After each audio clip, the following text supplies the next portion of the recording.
At the tone, please record your message. Hello. What's up? What's up? What's up? What's going on, Emma? Hi, Cameron. Oh, Yo, everything good? everything is good. Nothing, Oh, look, your college nothing. college shirt or whatever. You know, the thing is, I find it, and this has nothing to do with your shirt, but when I'm driving on the Beltway, I find it obnoxious when I see the bumper stickers, the stickers on the glass on the windshield of Temple University, blah blah blah University. Keep it to yourself. Keep it to but that's just me. I don't know if you have. I don't have a sticker.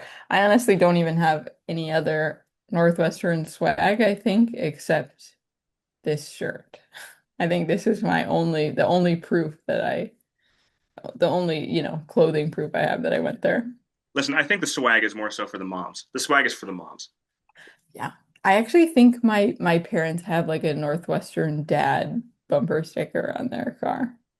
Northwestern dad. Yeah, I would say yeah. It's more so for the parents when they're at the country club or at the links or the diner or wherever they hang out. But say, oh, yeah, but my son is the Cornell man, and then What's what's your mom's relationship with Northwestern? my mom's relationship with that university is I don't really know what it is. It's sort of a thing. I mean, it's sort of like a point of pride, a point of pride of what my son was able to do. But Mhm. at the same time, she has no idea about anything What is she? that happens. I think, I mean, to her understanding, the city of, I didn't go to school in Chicago, so people can just leave me alone. But her idea is the city of Chicago is a place ravaged by violence and Mhm. pain and death. And so her idea of me living anywhere near Chicago is that day after day after day, I'm walking through Iraq.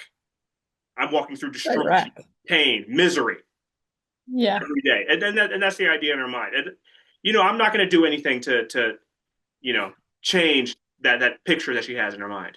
Did she not want you to go? Like, was she scared for you to go? She wasn't necessarily scared for me to go, but her idea was more so best of luck, best of Okay. luck. You're fine with going, but if it doesn't work out, you could come on home, and that's And fine. did she ever come visit and see that like, oh, this is actually Evanston and it's not Yeah, but anything? but but that part doesn't matter. She That part didn't. doesn't matter because she probably thinks it's like the Truman Show. As soon as she leaves, then the death and destruction happens. It picks up. It's it's so funny the idea of like going to Evanston and being like, well, it's only safe because I'm here. Well, I think that might be what it is. I think I think a lot of places are like that. I think I think Louisiana is like that. I think going to New Orleans is like that. If you go to New Orleans, you may have the time of your life. You're on Bourbon Street, you're hanging out with friends, you see a bunch of parades going by. But best believe, I have the idea in my mind. As soon as I leave New Orleans, it's going to get crack-a-lacking. It has to, because that's all I hear about New Orleans is pain and violence. Right. So where is the pain and violence? Right. I mean, It's like tourists. I do think maybe that's kind of true in some respects. Like tourists don't actually really have access to that layer, yeah, but people who have lived there their whole lives, like it's kind of are kind of involved.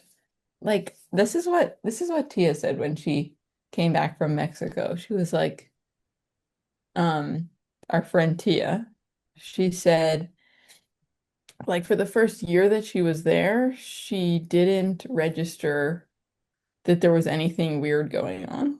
yeah, Or not weird, but like that there she didn't register like this the the level of like she didn't register that it wasn't safe in right. the way that the locals like lived with their whole lives because Yeah, they were like enmeshed with the gangs and there was like yeah. this systemic corruption that you can't actually feel if you're just a tourist. Yeah. I think you have to sort of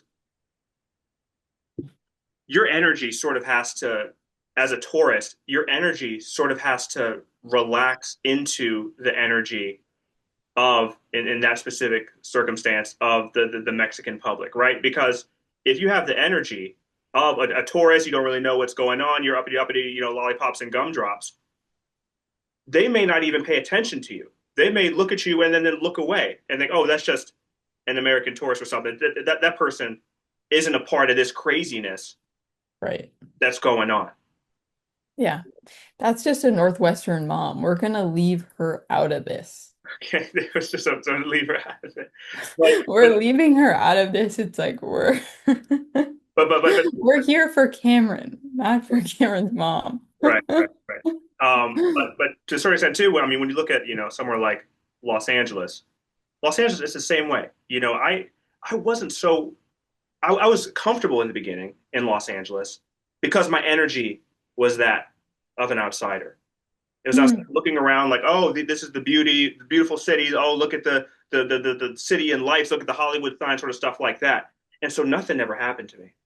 But as time goes on, you see the criminal element. You walk around, Mm. you see, oh, the gangs. That's that gang. That's that gang. That gang. And then they start coming up to you, and they start talking to you, and they say stuff like, "We don't want you using this bus stop anymore." Did someone do that to you? Yeah, yeah. North of South Central. They told me you can't use this bus stop anymore, and just wait because we gonna send you up memory lane. Oh my God. And it's like I don't really understand the motivation for that. Is it that just like an intimidation thing? Like why do they care? I think it was a matter of respect. I think it was that, I'm sitting at the bus stop minding my own business, cars driving by, and then this man comes up to me.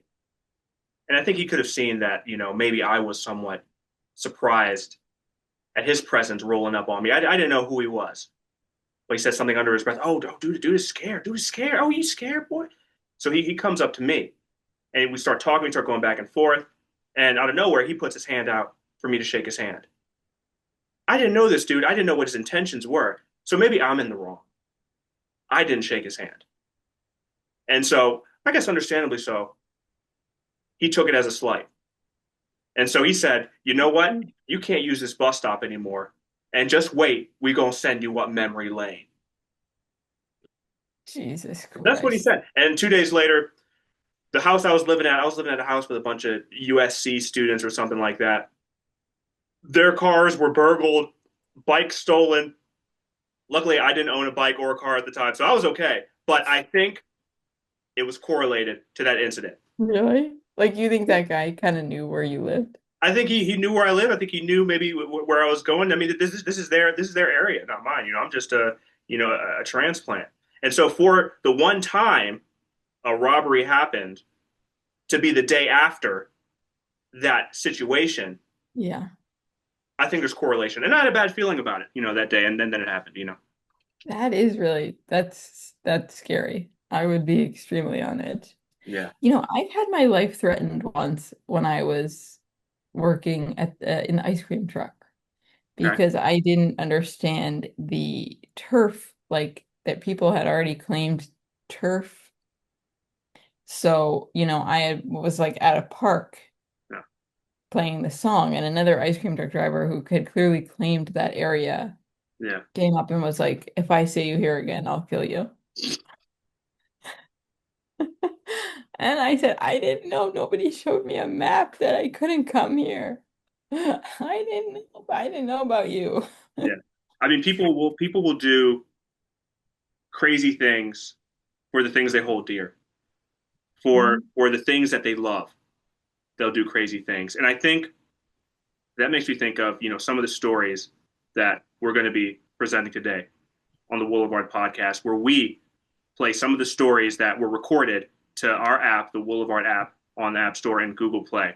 And so today, some of these stories are about the craziness, the revenge, the jealousy, the ire, the things that people will do for the things that they love and the people that they love. So Emma, I mean, give us a little bit of what we got today. We got all kinds of stuff today. We're running the gamut. You know, we got a pooper scooper. We got we got a woman drugging her boyfriend. And so, We've got a frat party. I mean, what more could you ask for? no, what more can you ask for? Um, but I'd like to hear one of the stories. I always wish, sometimes I wish I joined a frat. Sometimes I wish I, Of partook course. in some of the craziness. Sometimes I wish I had the ability to be that guy that does a keg stand, that drinks their Mhm. beers, just because I need to prove a point, you know. Yeah, And some of these stories are about the craziness that happens from that inebriation. You know what I mean? absolutely. And I think it really is it's amazing the way the storyteller identifies himself as a fraternity brother the second he opens his mouth. He doesn't have to say a word Yeah, about his fraternity yeah, and he self-identifies. So that's a really powerful group, you know? yeah, yeah. That's a really powerful like unifying thing. All right, so this story is about this absolute fever dream that was this festival trip last summer. So basically, I'm in a frat at an undisclosed school, but we had this massive Airbnb. There was 8 of us, 5 guys, 3 girls, ultimate squad trip. And so you had John and Ashley, they were, one of the couples in the group, and then there's Eric and Sarah, they were another couple in the group. And so John and Eric are like best buds, like ride or die, like they're always hanging out. Grew up together, and so we're at this 2-day festival. Great time, great food, great music, and on the second night we all did Molly. And so we got back that night probably around 4 a.m. We're all still kind of rolling. We smoke some weed, drink some alcohol, whatever. But everyone's kind of starting to slow down. And so girlfriend, she's pretty white, so she goes to sleep in their room. And then the rest of us are kind of drifting around, smoking weed or whatever. And end up in his room, just, like listening to music and chilling. And I go to bed, and basically the rest of us go to bed. And Ashley hops in the shower. And so after she gets out of the shower, she walks into their room, the room she's sharing with John, and she's just wearing a towel, and she opens the door, and she sees John and Eric on the bed, making out, shirtless. Like, no one ever knew that these guys were gay or, had any sexual, attraction to each other. And so she's standing there, and she's like, what the fuck? But instead of, like saying anything or doing anything, she literally just like stands there for a minute and then drops her towel and joins in. And so these three have like this threesome on Molly this night at 5 a.m. in the morning, while the rest of us, including Eric's girlfriend, are sleeping in the other rooms of the house. And none of us found out about this until months later. I mean, had already broken up by the time this got out, but basically, like, it's completely changed the dynamic of our friend group, and like everyone was just kind of confused because no one knew Eric and were like that. And yeah, they just went crazy that night, and every time I see them now, I'm like, damn, like those guys like fucked randomly. It's just super random. And there's a bunch of other stuff about he's kind of crazy, but the fact that did that with him is just kind of wild. That is wild. And let me tell you why it's wild. It's wild from my perspective because it doesn't even matter what drug I'm on, how inebriated I am. I'm too neurotic to have a random threesome with people that I barely know. That's not something that just sort of happens. Well, these aren't people you barely know. These are like the closest people to you in the world. Okay. Well, all right. So, there's a flip in that. But even with that said, I just don't really think that no matter how high I am, that I'd be like, oh, my boy looks good. Let me give my boy some play. You know, You know what? it's not me. Famous last words. That's what I'll say about that. I think. Last words. You know, But I wonder, like, picture you're in that situation. right. You're in the towel, you open the door and you see that. Yeah. What are you gonna do? Like, what would your reaction be? But that's what I'm thinking. I'm saying like it doesn't even matter what my reaction is. Maybe we could peel that layer of the onion back in a second. But I think the normal reaction is, why is my man making out with my man's friend? I know. My thinking is that the normal reaction is to go, oh, and then blitz out of the room. Mhm. Not to say, oh, that looks good. Let me jump in. I know. That's why this is such a good story, I feel like, because Yeah. this Emily character, it's like first we have the illicit gay relationship, Yeah. and then we're going, did know? Did one of their girlfriends, I forget which one, but Yeah. did she know all along? And was she kind of waiting for her opportunity to get with both of them?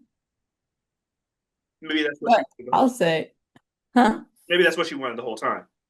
Maybe that's what she wanted the whole time. Or maybe she was just so high that it was like, this is a dream. Yeah. But I know for sure if I was and I didn't know and I opened the door, I'm going, what? Like her reaction was so cool. Calm, collected, sexy. It's honestly A plus to her. Yeah, I mean, what your reaction is what I would expect. I would expect the girl to go, "Oh, is this what you want?" and then run away, Yeah. never to be seen Kind again. of, yeah, kind of throw some names out there. Maybe a slur. Yeah, yeah. But her reaction is some like '60s like flower power, like summer of love hmm type reaction. Yeah. You know, Have you had the pleasure of an MDMA trip? I have I Pitchfork, tell me, huh? Pitchfork, 2015. Was it awesome? It wasn't that memorable. Really? It wasn't that memorable. I'll say that, and I took about like half of a bar or something like that. They say to take a full bar, but I took a half of a bar, and it was a euphoric experience. It was euphoric. It was enjoyable, but it wasn't to where I was like, oh man, I got to do this again. I got to do this again. This was the craziest experience ever. It wasn't really like that to me, but maybe I just don't have like the, crazy reaction to drugs that other people have. I'm not the type of guy that's like, oh, this experience was the craziest thing ever. hmm I got to do this again. The drugs don't really hit my system in that way. I don't know. What about you? That's kind of lucky. I've never done it, and I feel like it's the only drug that at this point in my life I would try because I've heard such good things. I Yeah, have a friend that does it every year on her birthday and like goes to like Disneyland or something. yeah, yeah. Well, Um, I really wouldn't think of Molly as a birthday drug, but maybe it is. Maybe it is. Yeah, a birthday drug. Yeah, some people smoke weed on their birthday. Some people, they do cocaine on their birthday. So I guess that makes sense. yeah. Well, I want to move on now to another story about being caught doing the nasty. Um but just some different dynamics at play. We had the fraternity. Now we're going to a totally different dynamic, but it's gonna be but kind of well, you'll see. Let's see where we're going. Let's see where we're going. I want to see where we go. All right, so this story right here, this one is a little crazy. So back in the days, we had something called the party line.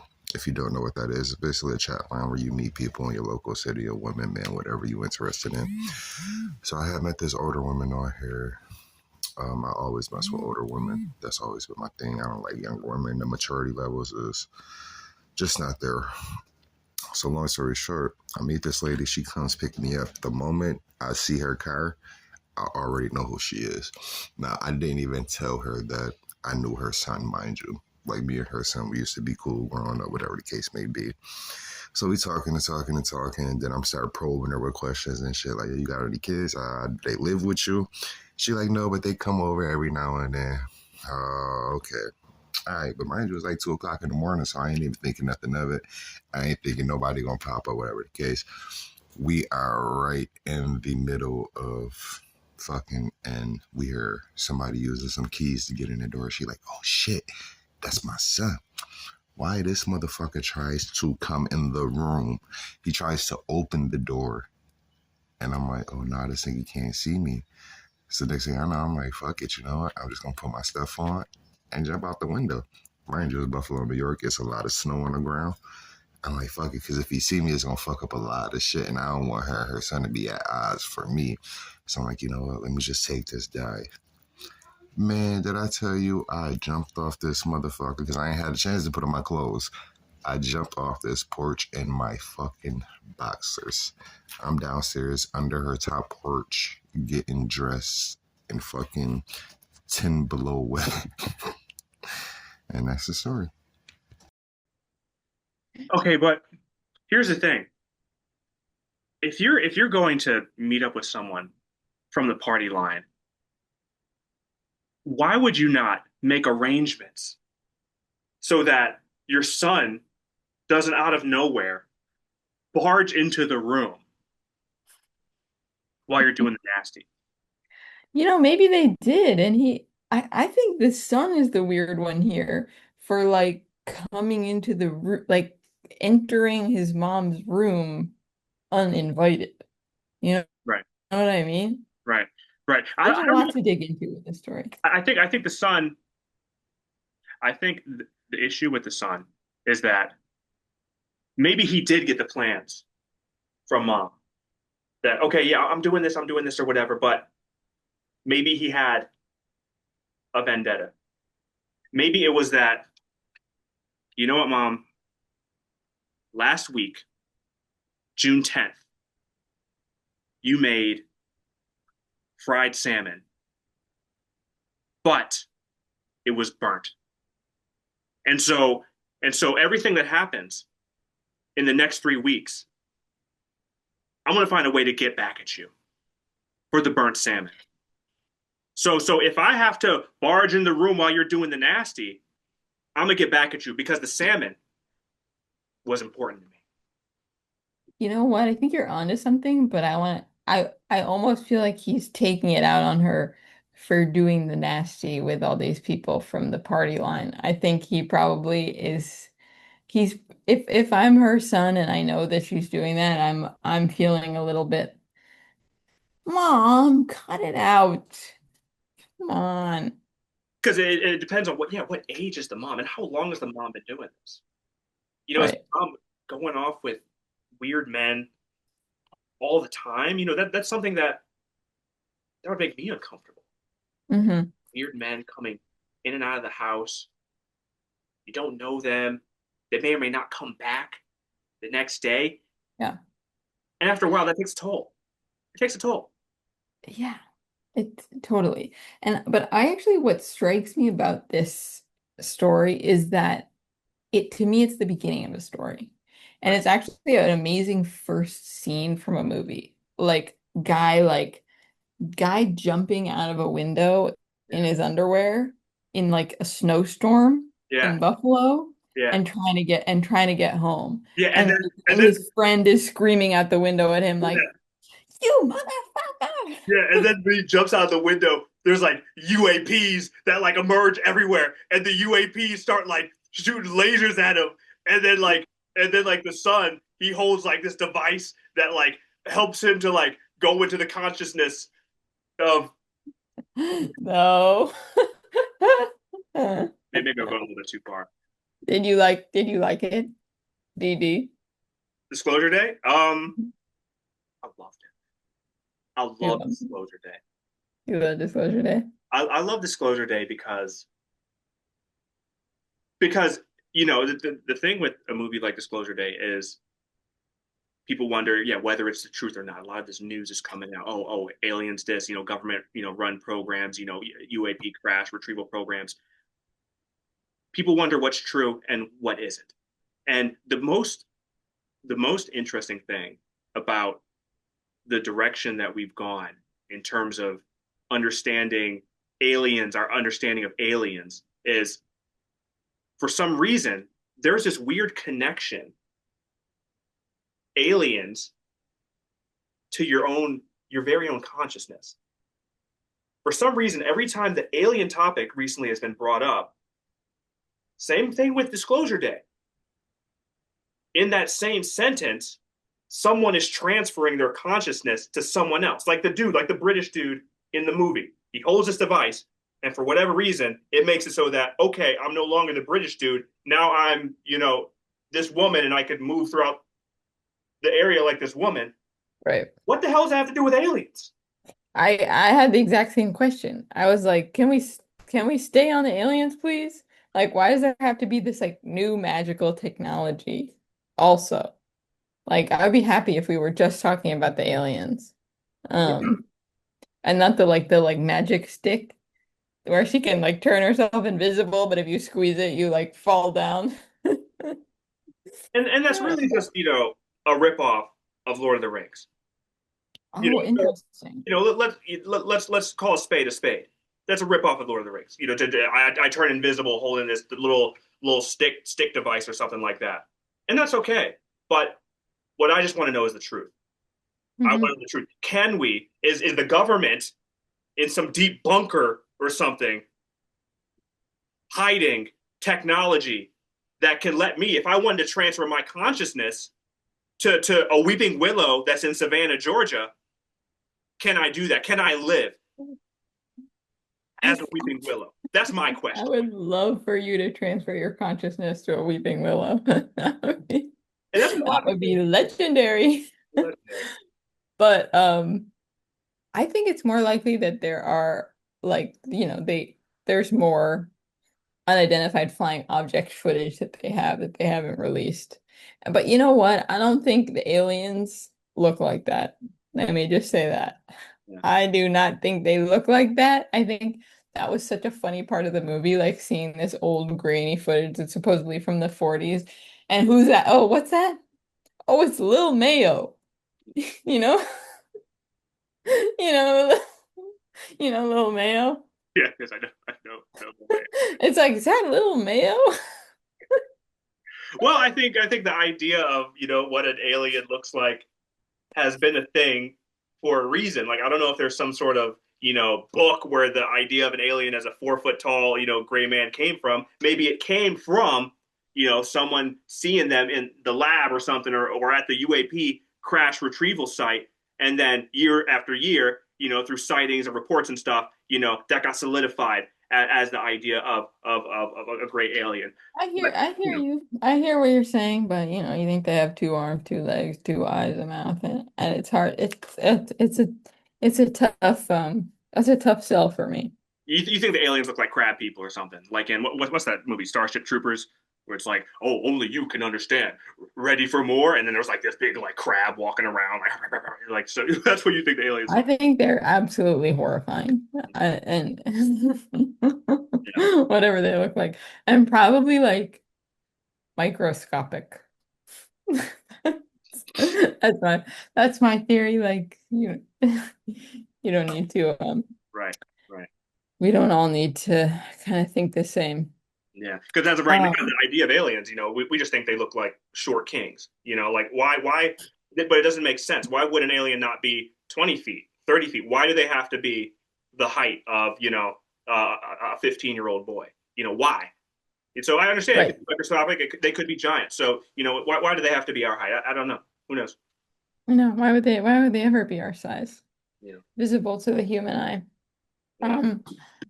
Let's move on now to a story about not quite aliens, but something close. The horrors of gig work. It's even worse. Hello, here's a pretty crazy story about a first day on a new job. I was in between jobs, so I ended up taking a gig as a pooper scooper. You wouldn't think it would be a very good gig, but it turned out to be pretty great. I, got the truck from the company, got the equipment, the tools. It was, I had all these misconceptions about it, but it was a super clean, super low stress, just really easygoing job, walking around really nice yards and just, cleaning up after the dogs. And I'd done 4 or 5 yards so far. Every house had tipped. They were all super nice. The dogs were super friendly. It was just a wonderful morning so far. And so I went on to my next stop. I get to this townhome community, and basically I couldn't find a way to access this yard. So I had to go through this like urban jungle ditch easement type area around it, like crawling through trying to get into the yard. So I finally get into this yard. It's like a middle unit fenced in. So I go through the gate, small yard, and it is the most disgusting thing I've ever seen in my life. I mean, it was like this yard had never been scooped in 10 years. It was just horrible. You were just stepping in it everywhere. It smelled bad. And so I'm just thinking, I just got to get out of here. And suddenly a guy walks out on the deck, which is a second story deck, so it's overlooking the yard. And I look up, and I'm expecting another nice customer, even though it's kind of a gross, weird yard. And I look up, and to my surprise, there's this guy. He's in a bathrobe. It's hanging wide open, tighty whities, big hairy beer belly. He's got a cigar. I kid you not, it's like an inch fat. And he's just chomping on it. Just seems, wasted out of his mind, seems super drunk. And he starts just giving it to me, threatening me. He knows what I'm up to. He's caught me. He's going to get me now. And I'm going, what's going on? So we start going back and forth. And it turns out he thinks I'm there pretending to be a pooper scooper so that I can hook up with his wife when he's at work. So we get to arguing, and I'm just trying to leave, and it kind of escalated. He ends up going as far as flashing what I'm almost positive was the handle of a pistol out of his bathrobe, out of the pocket. So I kind of just back out of there. I don't even turn my back to him. I just kind of tiptoe backwards out of there. I left the bucket and the rake and just, told the company later that day I lost it at one of the houses, never mentioned the story again. Hadn't really thought about it, but yeah, that's definitely the craziest thing that's ever happened to me at work, let alone on the first day. Dang, I mean, that sounds like a pretty terrible first day. I mean, first of all, the way he described the amount of poop Ugh. in that Ugh. backyard, it's and when you go to a house that's that decrepit, that's that disgusting, all respect to those people, the people that live at that house Right. are going to be on some crazy shit. Yeah, they're gonna be unwell. You know what the craziest part of that story is to me is that he didn't tell the job what happened. Like to me, that's a story you milk it for sympathy. You go, he pulled a gun on me. It was disgusting. You gotta remove them from there. You gotta remove them. Like can't do business with them. He stole my rake, But he's like, I'm not saying a word about that. And that's that. Because I Isn't think that there's a interesting? code. I think there's a code among the pooper scoopers where you don't say anything and I won't say anything. If you're coming to poop or scoop my house and my house is too messy and maybe I'll give you a little gruff, maybe I'll give you, Mm. maybe I'll flash my gun on you a little bit, but don't say anything about it Yeah. because there's a code that we This live is a by. dirty job. You know what you're getting into. This is a dirty job. Certain So like jobs, you see seedy people, and so hmm that's just a part of the game. So I think he understands that. And if you're paying somebody to come clean the sh dog shit up in your yard, there's just something not quite right going on there. Unless you're like super elderly there's something not quite right going on there. Then that's my 2 cents on that. Right. Because how would you get to the point to where there's so much poop that you need to call Right. someone Yeah.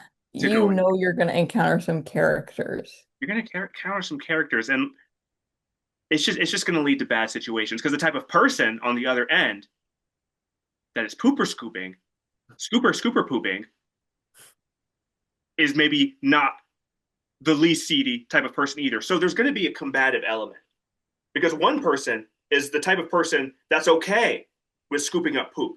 That's a certain type of person. And then there's the type of person that has so much poop that they need to call someone to scoop it up. And so I'm between a rock and a hard place. You got the rock hard pooper scooper and the crazy hard place of the insane person that amassed so much poop. Right. And it's like, first of all, this is such a common thing that entire businesses have popped up to deal with this issue. And second of all, you're dealing with weird people because it's people with money, people with property, people with money to blow on this kind of service. Right. But then people who are fucking disgusting. You know what I mean? And when money and disgusting come together, that is you're gonna be dealing with some stuff that you're gonna have nightmares about. And honestly, I'm surprised that was the only gun he got pulled on him that day. The only gun. You think there's something else was gonna go down?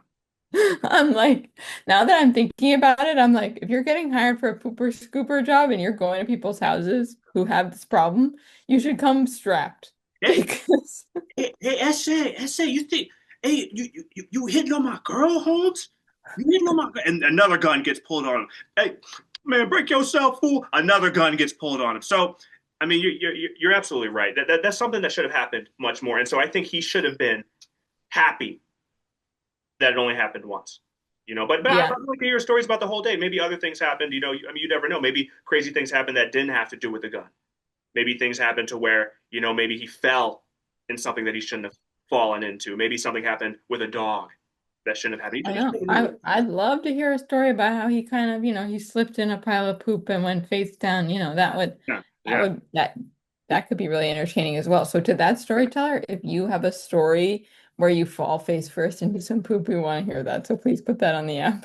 Yeah, I mean, that's sort of like some Buster Keaton type stuff. Like, I slipped on the poop. Whoa, that's crazy. Whoa! All the poop from the bucket goes flying. Whoa. Yeah. That's listen, no, I'd love to get all over the wipes. Huh? Listen, I mean, I think my dream deep down, I don't really tell many people this, is that I wish I could get into silent films. And I think silent films as a medium, we've had so many mediums change over the years. In the early 1900s, it was about the radio play, stuff like that. Then it was about TV in the 50s and stuff. But I like in the beginning of the 1900s when silent films were the thing. And that's my thing. That's what I do when I'm alone. I make silent films. And I think there's some potential. Well, you do have you have a really expressive face. Good for slapstick. Yeah, exactly. Sort of stuff like that. And then, I mean, listen, maybe one day, I'll play some of my silent films, but I have a treasure trove of silent films where, I do something crazy. Like, I run down the street and then like a mail carrier like hits me with their truck or something. And then on the screen it says, the mail always comes on time in beautiful Baltimore. Some stuff like that. So I just got all this stuff in my hard drive that I'm trying to get that stuff out. I'm trying to get that stuff out to the people, but these don't care about us. You've literally been holding out on us. I did not know that you made this kind of stuff. Listen, I got a lot of shit nobody knows about, but whatever. Yeah, you're a bit of an onion. Yeah. But I'll tell you a story about someone I will play you a story about somebody who actually keeps no secrets. This story, I almost think to myself, maybe she should have kept this to herself, but you'll see why. Story time. All right, y'all. So this is a story about the time I put sleeping pills in my boyfriend's drink so he wouldn't go out with his homeboys. Don't judge me, okay? This was a bad group of boys. Like, this was not a good group of dudes. So And he ain't even friends with them no more. So thank me. But anyway, so it's been a good night. We've been chilling, vibing, sitting on the couch in our PJs, having a good time, having a good conversation. We talking, we, doing things couples do when they have movie night. We're making hot chocolate. We've cooked food at this point. We got candles burning. I'm drinking wine. He's drinking his whiskey. It's just like a good vibe going on with us right now. Then, all of a sudden, out the blue, here we go. Homeboys calling up, talking about, oh, somebody is having a bachelor party. First of all, I'm not about to ruin a good vibe so my man can go watch some strippers shake their ass. Like, no, I'm not having it. I can't have it. I will not have it. So he's like, all right, I'm going to shower, get dressed, get ready, shave, do all the stuff I need to do. Then I'm going to get ready. I'm going to go to this party. I'm like, okay, yeah. Whole time I got in my mind, like, you finna go to sleep. That's where you going. So as he proceeds to get ready, he's picking out his outfit. He getting ready to get in the shower, getting his shaving stuff ready. I crushed some sleeping pills up and I made him a drink and I took him to drink. And I was just like, went in there and I made it sound all good. I'm like, you know what? Cheers to a good night. And since, he had just started really getting into his like vibe, his zone, he downed the whole drink that I gave him. And it wasn't much because I didn't make like a full cup of something. It was just like, just enough. And he downed the whole thing. And I was like, oh, okay. Thought you was going to sip on that, but okay. You gonna drink it all like that? Cool. So he finishes getting, like, I'm going to say prepping everything he going to do for the night. And then he get in the shower. He gets in the shower about 10 minutes into 15 minutes into the shower. I'm like, why is he still in the shower so long? Because normally he is not a 10-15 minute shower guy. Like, normally it takes him, like a little under 10 minutes to take a shower. And he gets out of the shower and he's just like, dang, I feel like we're relaxed. Mind y'all, we already been drinking at this point. So you should feel a little relaxed off the drink we've been drinking. So he's like, I feel a little bit relaxed. I'm like, okay, well, why don't you just like put back on like some comfortable stuff and just sit down for a minute, just chill for a minute. So as he's doing that, I like, start rubbing his shoulders and helping him, relax and sink into the bed slowly. And he's sitting on the edge of the bed when I started massaging his shoulders. And I could see his head nodding off. I'm like, oh shit, this is really working. Okay, we in there. So I just sat down. Like, I sat down with him in between my legs. I put my legs around him and sat down with him in between my legs. And he just like laid his head back on my chest. Because I'm behind him. And he just lays back and lays his head on my chest. And I start rubbing his beard and rubbing his head. And about 10 minutes into that, he was out like a light. I'm talking about out. And then, so I laid him down. I put him on the bed, like helped him get into the bed, all the way into the bed. Laid him down on the pillow, covered him up. And he woke up the next morning like, how did I fall asleep? I missed the whole party. Like, he watching his friends on Instagram and Snapchat posting pictures and videos. And he like, dang, I missed everything. And I'm just like, and that was that. That's diabolical. That's diabolical behavior. Because if you're going to put me to sleep for something as small as, oh yeah, I'm just going with the bros to the bachelor party, what's going to happen if, God forbid, I really mess up? Say something happens where the man, he comes in and he gets caught with some lipstick on the blouse. His head chopped off like a praying mantis. You're getting the long sleep. You're getting what you call that long sleep. The long sleep. Sent to the nether world. So I don't know. There are people like that. I don't know if I could trust it. Well, to me, she just needed to communicate with him and say, "Hey, babe, I don't want you to go." No. But because it's easier to drug him. Yeah, because she knew he was gonna say, I'm going, babe. I don't care." She knew he was gonna be like, "I'm going." So this is what I want to say about this storyteller. Yeah. She has another story on the Woolyvard app where she puts booze in the punch of an Easter fundraiser at her church, and everybody kind of has a good time after that. So part of me is thinking this is partially about her not wanting her man to go out to the strip club. And it's also partially about a instinct that she has, potentially even verging on a fetish for drugging people. Yeah, I mean, some people have, people have different hobbies. Some people, yeah, I like to rollerblade, or I like to go to the mall with my friends. Oh yeah, hey, my name is Jimbo. I like to drug people. Right. And it's like, if that is your interest, it's like that sucks because that's illegal, It's like it sucks to be born with these inclinations that are illegal. And I want to say to those people that I see you and that I know that it's hard to be you. There's a lot of people like that it must feel like life is so unfair.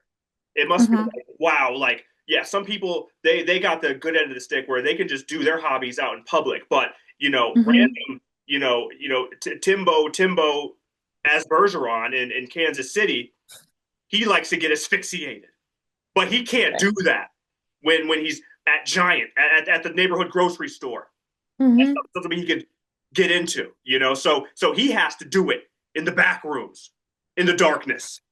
That's, and so, I mean, to a certain extent too, I feel for people like that as well. I feel for people like that, Yeah. All she wants to do is make the people around her act the way she wants them to. Right. With substances, is that so wrong? It's like her boyfriend got a good night's sleep. He didn't get totally wasted and hungover. The people at the Easter fundraiser actually had fun. Maybe they broke their sobriety. I don't know, but they actually had fun for once. Right. Yeah, I mean, sometimes people, communicate, to figure out what they want from other people. And other people, they'll, fuck it, I'm just drunk. What? Yeah, drunk. exactly. Whatever.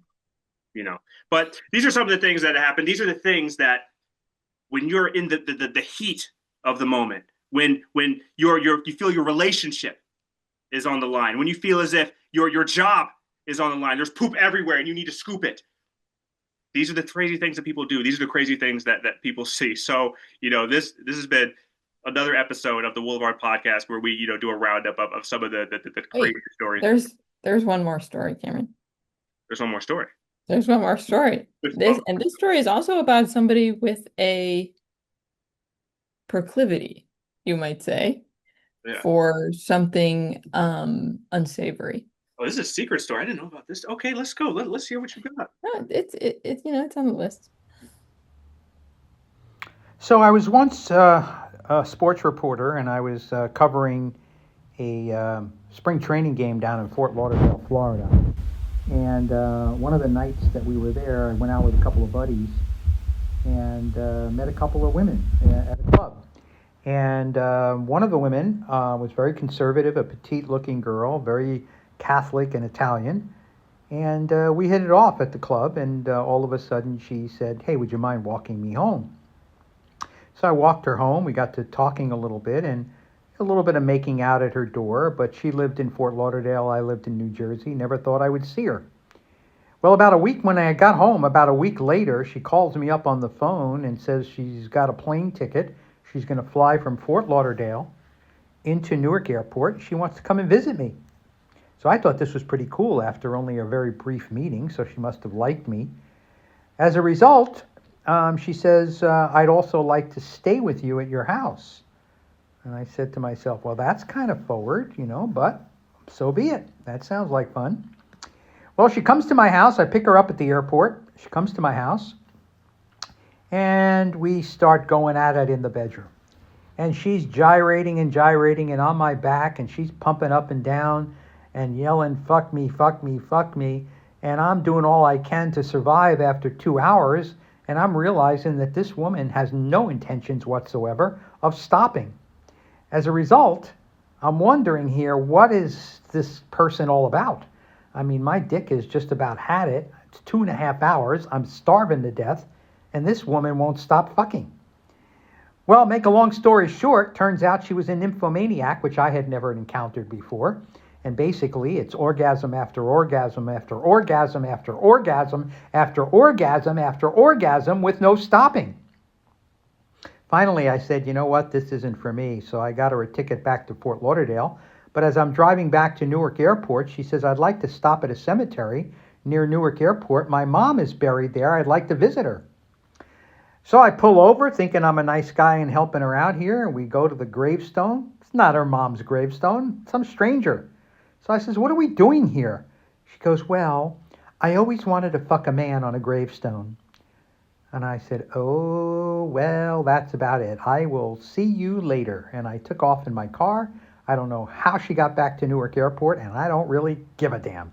But she was really, really, really a tough one to handle.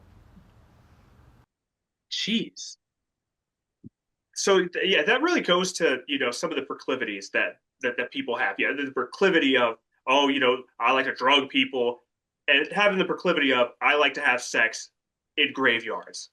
But to a certain extent too, part of me feels like the proclivity of wanting to have sex in graveyards is actually more of the population than drugging people. I think more of the population than we'd like to admit wants to have sex in cemeteries. That's just what I feel.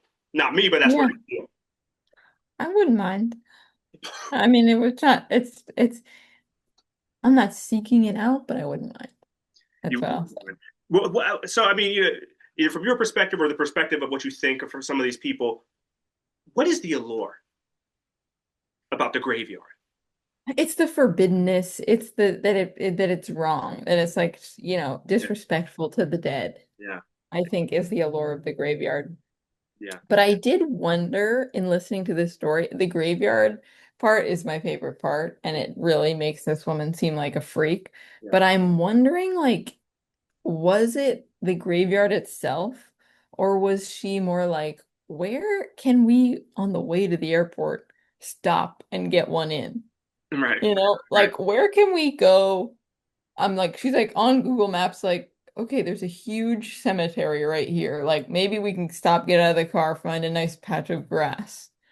Because I don't know if she's actually getting off on the fact that it's a cemetery, or if she's just the horniest woman to ever live. Yeah, well, yeah, I don't know. Yeah, who knows what the thinking actually is? Maybe, and who knows if it was the cemetery, how many times this has happened for her in the past?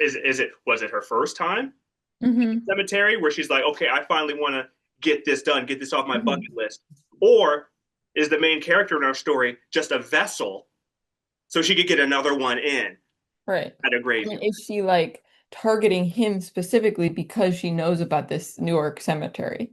She's like, I really want to do it in that cemetery, so let me actually fly to this man. Some where people I don't live.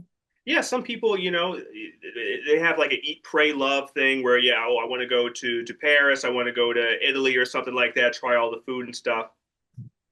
Other people in our society say, man, I want fucking New Orleans, I want to fuck Florida, I want to fucking Texas. And not even just those places, but the graveyards Mm-hmm. in those places. That's what some people are into, I guess. I would be willing to actually put money on it that that woman has had sex in Forest Lawn, the large Los Angeles cemetery up the street from me. That's the one with all the celebrities and stuff. Yeah, Okay. Did you that's where Michael know who the Jackson is, I celebrities think. are that are in Huh. that place? I know there's some big wigs that are buried. I think Michael Jackson's in there. Michael And Jackson. maybe Elvis? But that could actually be no, there's no way.